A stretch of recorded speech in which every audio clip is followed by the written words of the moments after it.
शिक्षक व समस्त ग्रामस्थ यांना नमस्कार व स्वातंत्र्य दिनाच्या हार्दिक शुभेच्छा। प्रिय मित्रांनो, आज आपण स्वातंत्र्य दिन साजरा करत आहोत। 15 ऑगस्ट 1947 रोजी आपल्या भारत देशाला स्वातंत्र्य मिळाले। आज आपण आपल्या देशासाठी बलिदान दिलेल्या शूरवीरांची आठवण करतो।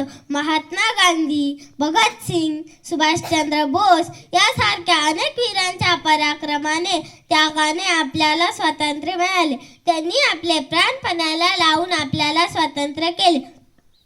आजचा दिवस आपल्यासाठी खूप गर्वाचा आहे, कारण त्यांनी केले पराक्रमाने, त्यागाने आपल्याला स्वातंत्र्य मिळाले। आपण सर्वांनीही देशासाठी काहीतरी करणे आवश्यक आहे। शिक्षण, प्रगती, एकता, शांतता आणि समता यावर आपला भर असावा। देशाचे रक्षण करणाऱ्या सैनिकांचा, देशवासींचे पोट भरणाऱ्यांचा, शेतकऱ्यांचा आदर करायला हवा। आपण सर्वांनी एक कर्तव्यदक्ष सुजाण नागरिक म्हणून कर्तव्य केले तरी ती देशसेवा ठरेल। तुमच्यासारख्या विद्यार्थ्यांनी मला देशाच्या विकासात माझे योगदान द्यायचे आहे। हे ध्येय आम्ही सतत समोर ठेवले पाहिजे, अशी मी प्रतिज्ञा घेते व माझे भाषण संपवते। जय हिंद, जय भारत।